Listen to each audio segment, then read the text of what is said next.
What I didn't realize was that wanting to test desire is nothing more than a ruse to get what we want without admitting that we want it. It's summer, aka the season of yearners. I don't know about you, but every time summer comes around, I find myself wanting to read about desire. Something about summer just makes me want to reminisce, to reflect on the past. Maybe it's that I have too much time on my hands, or maybe I'm just a yearner at heart. But because I'm always in this mood when summer comes around, there are certain books that I always like to go back to and read. I guess because reading about other people's expression of desire makes it easier to accept my own. Or I guess sometimes the feelings that we have, we can't really express. And so reading about them in literature gives us the language to understand the things that we're feeling, if that makes sense. Anyway, the two books that I want to talk about today are Acts of Desperation by Megan Nolan and, of course, Call Me By Your Name by Andre Aciman. Now, both of these books I had already read before, so I reread them for this video. They're books that I go back to quite often. Again, like I said, when summer comes around, there are specific books that I like to go back to, which is something I would encourage you to do as well. I think it's really interesting to see the quotes that resonate with you on your first read and the ones that do on your second read. Because when I was reading these two books this time around, I found that some of the quotes I had highlighted on previous rereads didn't really resonate with me as much this time around. And I was quite confused as to why I had even highlighted them. And so, yeah, I just think it's interesting to see as I get older to how my understanding of desire develops.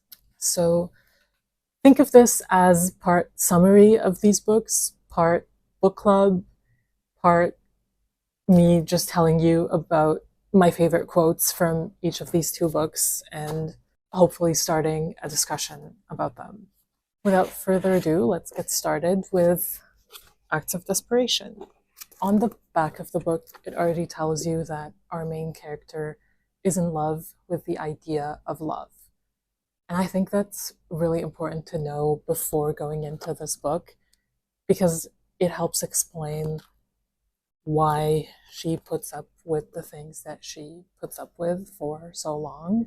I think it helps us empathize with the main character, knowing that it's not necessarily that she's in love with the love interest, rather, she's in love with love itself. But I'm getting ahead of myself. So, Acts of Desperation follows our 23-year-old narrator. I think she's our unnamed narrator who falls in love with a man who's a bit older than her. I'll be so honest, I don't remember how old he is. He's a little bit older than her. It's not extreme or anything, but there is an age gap. Now, the reason that this book is one that I go back to so often is because I haven't really read a book before where the main character's thoughts on desire so closely mirrored my own, or at least they did the first time I read this. Some of her thoughts on desire I don't agree with as much now, but I will go over each of the quotes that I want to talk about and then we can have a discussion about them. Now, first, I want to touch on the narrator's romanticization of this guy. Okay, I probably should have looked up how to pronounce his name before filming this, but alas, I did not. I think is it Kieran or Ciaran? You know what? For the sake of simplicity, I will just refer to him as C. I want to start with her romanticization of this figure. When she first sees him, she describes him as such. Nobody who was like that, who looked like that, lived in Dublin or Ireland, I thought. Nobody so beautiful could live with us. And I think, again, this really sets the scene for what ends up happening. I think we all have related to the main character at some point, of seeing someone and thinking they're the most beautiful person that you've ever seen. And it might not even objectively be true, like maybe they're not conventionally attractive or objectively the most beautiful, but to you, they are. And so you understand what it feels like when she says that. She continues to describe him, saying, "The thing to understand about C is not only that he was exceptionally beautiful, but that there was an immense stillness radiating from his body. He sought nothing from his surroundings. He seemed undeniably whole, as though his world was contained within himself." Through the main character's description of C, it's sort of like she's describing herself in reverse, because through reading these words, we then know that this is not a way that she feels about herself. Otherwise, she would perhaps have not been this enamored with this man if she also felt undeniably whole, or as though her world was contained within herself. And in fact, we get confirmation of the fact that this is not how she views herself on the very next page, where she says, "His body would become a site of prayer for me, a place where I could forget about my own living flesh and be only with his. It was a thing of total pleasure, total beauty."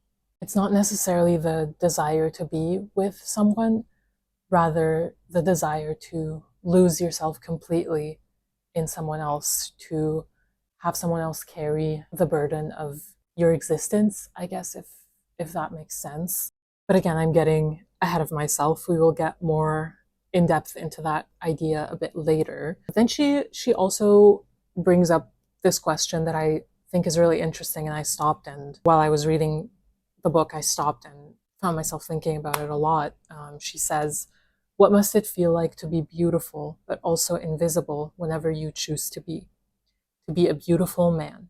This is straying from the topic of this video a bit because it's not explicitly about desire. It is really such an interesting question. I mean, when you're a beautiful woman, whatever that is to you, or you've become aware of your beauty through how others perceive you or treat you, as a woman, it's almost like you can never not be aware of that. Even if you try to, other people will constantly remind you of it through people staring at you or whatever, the way that they treat you.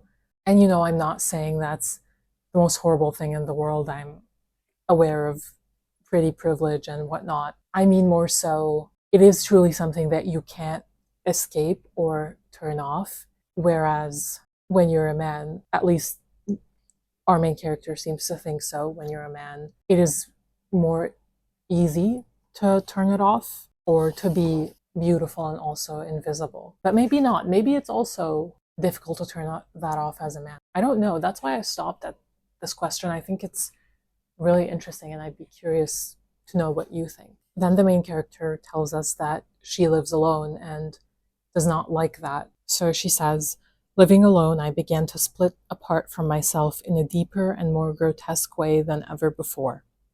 I really was happy when I seemed happy. I am incapable of lying about my feelings. It's only that the feelings have no coherence, are not continuous from one hour to the next. And then there was the life I spent in my apartment, trying to torture myself into submission and stillness." I do think there is something to say about how your perception of yourself changes when you're living alone, when you're forced to confront yourself every day. And you would think that since she's living alone, this would be the time when she would more fully grow into herself or be content with who she is. But I actually understand what she means, this splitting apart from yourself in a grotesque way. And I'm sure a lot of us felt like that, at least during lockdown, when you had to be alone. But again, I think this mindset that she's in explains why she so strongly pursues C. She continues, "Being with other people was to me the feeling of being realized. This was why I wanted to be in love. In love, you don't need the minute-to-minute physical presence of the beloved to realize you. Love itself sustains and validates the rotten moments you would otherwise be wasting while you practice being a person. Being in love blesses you with a sort of grace. Being in love was like that to me, a shield, a higher purpose, a promise to something outside of yourself. And you know, which one of us hasn't felt like that before? I love the way that Megan Nolan writes, especially passages like these where the narrator is being so brutally honest about things that I feel like often we don't talk about, or we are kind of shamed for talking about or for expressing. Because yes, sometimes when you are alone, it is difficult to feel realized, to feel, or not even that, it's just being alone makes it much harder to ignore your life or not constantly be thinking about whether you're wasting your life or whether you're doing what it is that you want to do, whether you're fulfilled.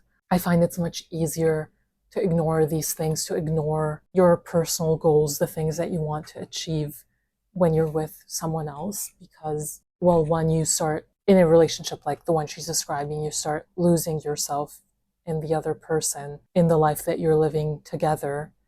And it becomes much easier to distract yourself from your own life, your own goals, separate from that person. But I also get what she means when she says that type of love is capable of realizing you even when the other person isn't there. Because it sort of feels like, oh, I've gotten that validation. Because that validation, that love, the fulfillment of that desire sort of feels like a trophy of sorts. You think it filled the void of being fully self-conscious. This type of love, I guess, makes it easier to be with yourself in the rotten moments because you know that the object of your desire desires you back. And so it's kind of like a balm, able to soothe the rotten moments of life, I guess. And we do see that the main character struggles with this feeling of wanting to be in control of her life, but at the same time wanting to relinquish that control to someone else. At one point, she's referencing a conversation between William Faulkner and his publisher. Faulkner had spent his vacation drinking to the point where he injured himself. And so his publisher asks him, why did you choose to spend your vacation like this? To which Faulkner responds, why do you do it? Because I like to. Meaning not so much that I take pleasure in it, but I choose it. And again, I think this is really interesting for the main character's story because it so mirrors how she continues to behave and how she continues to behave even in the relationship. When you're struggling to be in control of your own life, sometimes it is fulfilling in a masochistic way to do certain things, even when you know that you're not doing them because you necessarily derive pleasure from them. Rather, you derive a sick sort of pleasure from knowing that you're the one who chose to do these things. So the main character continues to talk about the trauma that she suffered as a child and how she views love as a sort of consolation prize or the thing that would make all of this trauma worth it. She says, love was a great consolation, would set ablaze the fields of my life in one go, leaving nothing behind. I thought of it as the great leveler, as a force which would clean me and by its presence make me worthy of it. Now, this is one of the quotes that I relate to quite a lot. I think even now I find myself thinking of love in this way as something that you have to earn. And because you think of it that way, when it does happen, it feels like a prize, or it feels like everything you went through up to that point is not that bad because at least now you're loved by someone else. And I'm especially interested in her description of it as a force which would clean her. I think that word clean is really interesting because I think it's interesting to think of love in that way. There's something quite religious about it, of viewing love as a cleansing force or something that leads to absolution, that absolves you of your past sins or past wrongs that you have committed, but that also were committed against you. And this idea that you earn your perfect love story is one that the narrator also brings up, where she talks about or compares herself to her roommate, who she believes is much more put together than she is. And she says, well, that's why my roommate was able to find her great love. It's because she practiced restraint. She was a good girl, if you will. And though this is a belief that the main character has, she knows that she herself cannot practice that restraint. Now, interspersed between these chapters where she's telling us how she got into this relationship with C, there are chapters from the future of her looking back on this relationship. And those chapters I found especially interesting. I think they're the ones that break the fourth wall the most, in the sense that I find it a bit hard to differentiate what the main character is saying from what I think are the author's thoughts. And I say that because sometimes the way these entries are written feel very much so like the author herself is writing them, not the main character, if that makes sense. I don't know, at some points it felt like the author wanted to express certain ideas, but perhaps thought she would get a lot more backlash if she would express them maybe in the form of nonfiction or a blog post or whatever. So we get these thoughts through the main character. But maybe I'm wrong. This is just the impression that I had. Anyway, in one of these entries, the main character starts talking about womanhood, and she says, mediating your own victimhood is just part of being a woman, using it or denying it, hating it or loving it, and all of these at once. It is boring for me to present myself through experiences which are instrumentalized constantly as narrative devices in soap operas and tabloids. If I want to say something about my hurt, I hear my voice enter the canon of women who've been hurt, becoming unknown, not mine. This idea, I think, is quite relevant, especially nowadays, with womanhood and women's pain being a theme that is very prevalent in a lot of the art that we consume. And I think the main character does have a point in that it has almost become impossible to express your hurt or your pain without feeling like a caricature of yourself, because of how commodified it has become to talk about these things online, especially, or in your art, that doing so even in the privacy of your own home, like let's say you're writing in your diary, it becomes hard not to do that in a way that is performative or without thinking that you're being observed by someone. It always comes back to that one Margaret Atwood quote.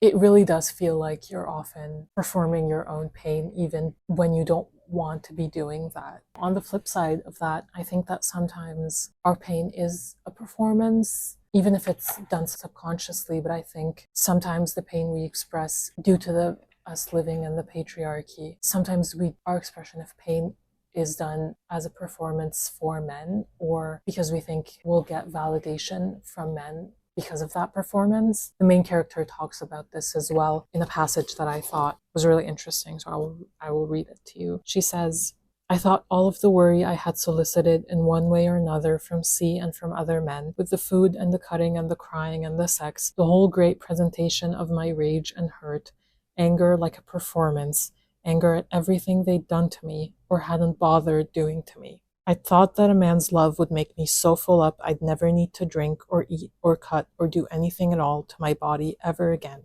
I thought they'd take it over for me. Her word choice here is really interesting. Anger like a performance. Because sometimes we really do act like that. Obviously not always. I'm not saying that every time a woman does any of these things it's for a man, but I'm saying sometimes it is, and we might not be aware of it in the moment, but we might realize it after, when that relationship is over. Again, I think it goes back to sort of a religious element that this book has, which is this hurting yourself in the hopes that it will lead to someone absolving you of, this sins that you perceive yourself to have committed, or wanting the fulfillment of desire to, absolve you, essentially. This is how we know her relationship with C is not healthy from the start, because she goes into it wanting him to take over her body for her, as she says. She wants this loss of control to be fully consumed by the other person. Now, their relationship is unhealthy for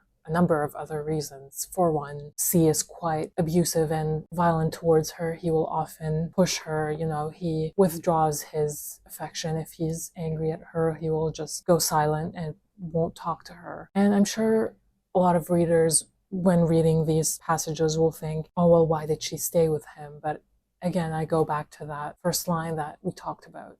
Her being in love with the idea of love, her needing so hard to believe that love will absolve her, love will cure everything. Now, going back to the performance of sadness, there was another quote that I really wanted to talk about, which is when the main character is describing a sort of relationship that she had with this guy when she was younger, when she was a teenager, I think. She said that when she had started confiding in him that she thinks she might be depressed or unwell, he doesn't respond the way that she expects him to.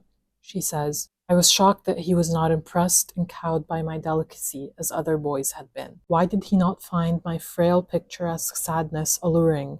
I was wallowing in the glamour of my sadness. I read an article in Vogue around that time which said something like, this season's looks lean towards gothic drapery, knee socks, and heavy eyeliner, showing something that every teenage girl knows, that sadness can be a kind of beauty. It really just shows how pervasive the patriarchy really is, or how deeply ingrained in us it is to perform a certain way because we think it'll result in a certain response from men, and how almost outraged we get when we don't get the response that we were promised. Even though this happens when she was a teenager, she still carries this way of thinking even into her relationship with C. For example, her crying when he upsets her. She very quickly realizes that her showing that she's in pain or that she's upset doesn't really affect him. He doesn't respond the way that, frankly, he should. If his partner is crying and upset, he will often get angry or, again, just give her the silent treatment, won't talk to her. I skipped over quite a lot of the plot because I don't want to spoil everything, because I do want you to read this book if you haven't read it. So this was me just sort of giving you an idea of what the book is about, what the main character thinks about desire, how she views love, because I think it is quite interesting, and I had never read about a main character who expresses these thoughts so candidly and so without fear of being shamed. I think it's so easy to romanticize someone so much in your head that you believe they're your savior. And so that's what I most appreciated about this book, that even though some of the main character's actions, the book is called Acts of Desperation, so we know that her actions or her staying with C is embarrassing or cringe, but we understand why she does it. We understand this desperation that she has, this need for desire to save her. So yeah, I hope that I have maybe convinced you to read this if you haven't. And if you have, I would love to know your thoughts on the main character and her feelings about love and desire. 15 minutes ago, I was in total agony. Every nerve ending, every emotion bruised, trampled, all of it pulverized till you couldn't tell fear from anger, from the merest trickle of desire. Time to move on to a book that I think needs no introductions, which is Call Me By Your Name. Like I said, this was not my first time reading this book. Surprisingly, I actually liked it a lot less on this reread, but I think that's mainly because I last read this book in 2022, and since then I've seen the film so many times, and I love the film so much that now when I read the book, I find myself heavily comparing it with the movie and even thinking that the movie is better.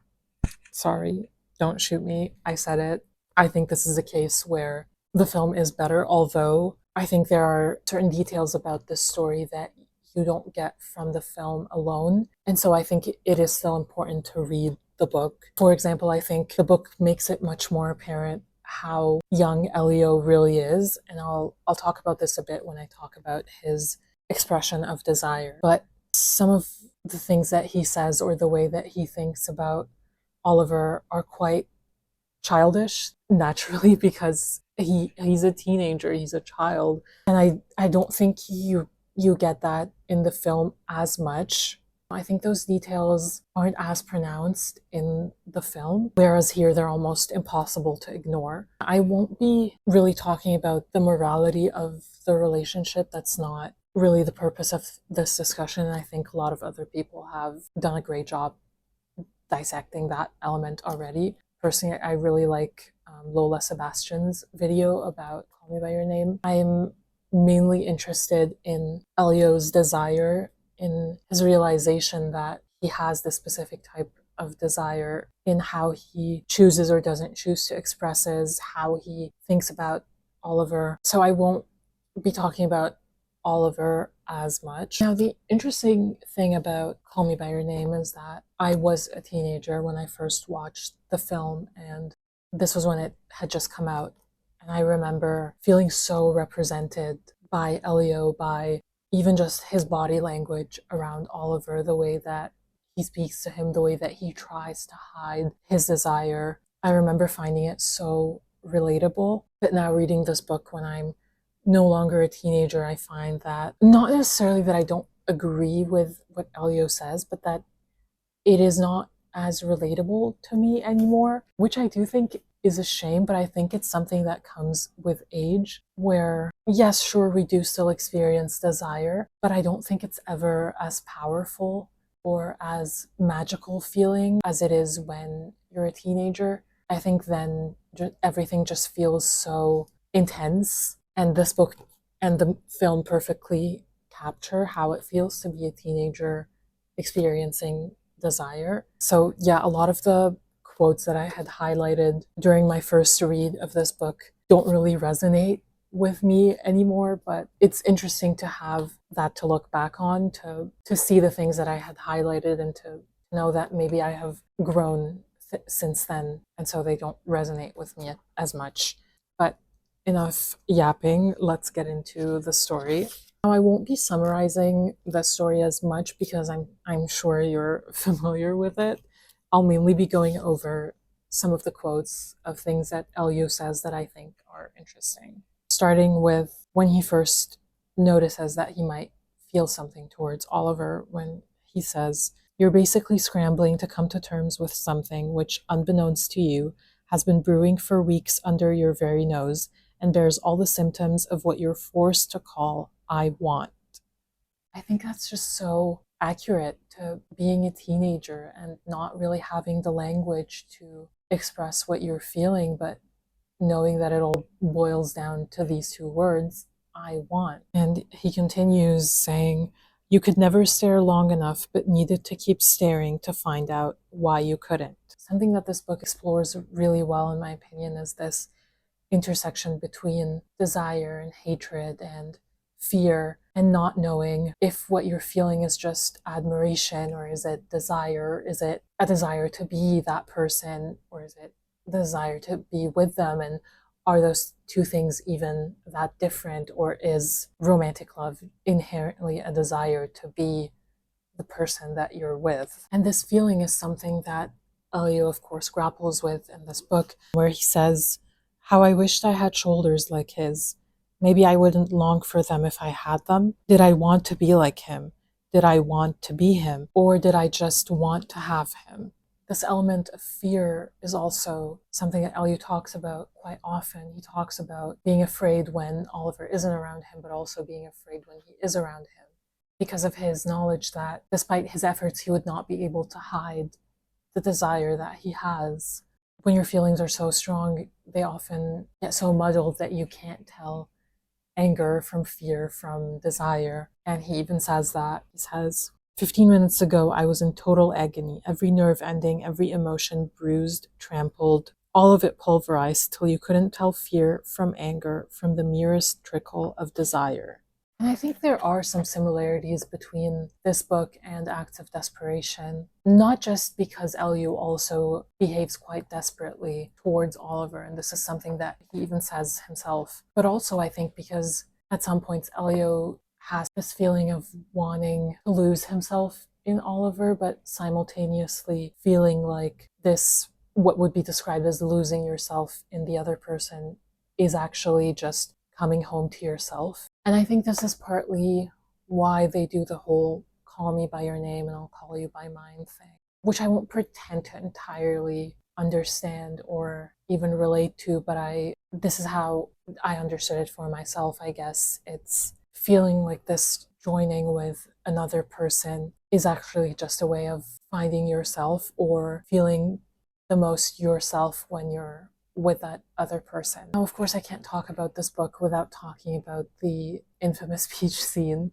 which I actually don't even think is that crazy, and I think it's quite, I don't know, it makes sense given the feelings that Elio is dealing with. I think sometimes when you have such an extreme desire for someone, you feel like there's no way that it will be reciprocated, or even when it is, it's not something that's gonna last forever. Sometimes the only way to deal with that is to pervert your desire in some way, as a way of shaming yourself into stillness or into self-loathing in the hopes that it will quiet this desire. I think it's quite a natural thing we all deal with, even if not in the same way as Elio. And again, this goes back to acts of desperation, and in that there's sort of a religious element to all this, where with the shame that Elio feels and deals with. Which is not to say that the peach scene was just an expression of, or a perversion of, desire. It is also quite, I don't want to say wholesome, but it is quite pure in a sense, even the way Asaman describes this scene and what Elio is thinking about. You know, he feels so connected to nature and the circle of life in that moment. Again, I think it's just such a pure expression of teenage curiosity and desire. I don't know, maybe I'm wrong, but that's how I choose to see it. I don't even know why there's so much talk about the peach scene when there's literally the staring at each other's shit scene in this book. Isn't it crazy that people who have only seen the film don't know about the staring at each other's shit scene? Okay, we have to talk about this. I don't know if I want to read this whole passage to you, so maybe I'll just put it up on the screen.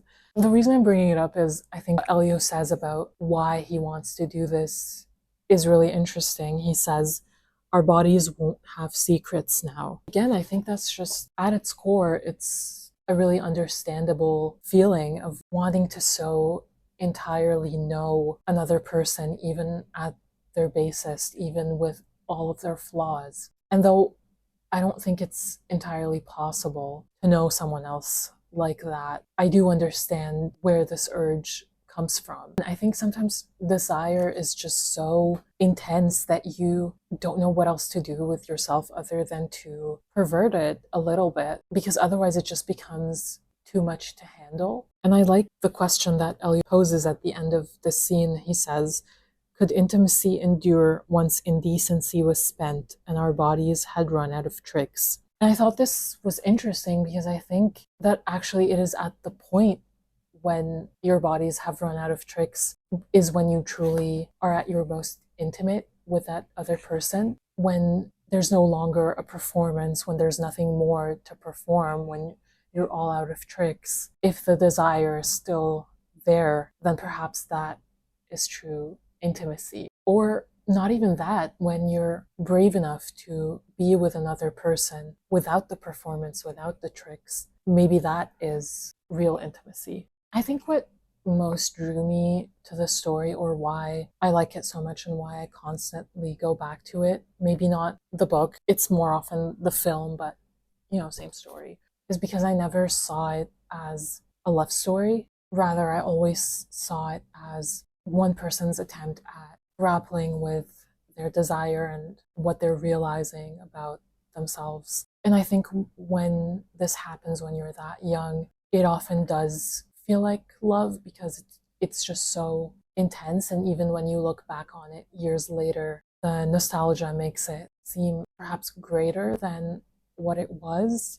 And I think the book does a great job be showing that this is the case with the ending, which, spoiler warning, if you've only seen the film, just know that the ending of the book is slightly different. So if you don't want it to be spoiled, just skip this next part. So in the movie, we know that at the end, when Elio calls Oliver, he remembers everything, and he calls Elio by his name, by you know what I mean thing. Whereas in the book, when Oliver calls and Elio calls him by his name, when he says Elio to him, he responds, "It's Oliver." And Elio interprets this as Oliver having forgotten. Now, I'm not sure that I entirely believe that Oliver had actually forgotten. And I think this is because during the book's ending, there are many moments where Oliver says, "Oh, I remember this thing," or "I remember the name that we gave this place. I remember how to get to this place," or whatever, things like that, where he tells Elio that he remembers all these little things. And so, no, I just find it hard to believe that he would remember all of that, but then forget the one vital thing that they shared. I don't know. The way I interpreted that scene is just him as an Oliver maybe being too afraid to admit that he does remember, because in that there would be an admission that the time that they shared meant as much to him as it did to Elio. Or maybe it's knowing that in admitting that he still remembers, he would be giving a part of himself to Elio, and he just can't bear to do that, knowing that, they're no longer together and they won't be. I don't know, maybe that's just the romantic in me, but I don't know if I believe that he didn't in fact forget, although I think there is room to interpret it that way as well, especially given the age difference. I think you could make the case that, yeah, he did forget, because their time together just was not as meaningful for him as it was for Elio. Sorry if this discussion was a bit briefer than Acts of Desperation. I feel like I've been yapping for quite a while and I need to stop. But maybe we can keep the discussion going in the comments. I read 2 books about desire and I wanted to talk about them, so this was that. Who knows, maybe I'll do something like this again in the future. Yeah, thank you for watching. That was all. Okay, bye.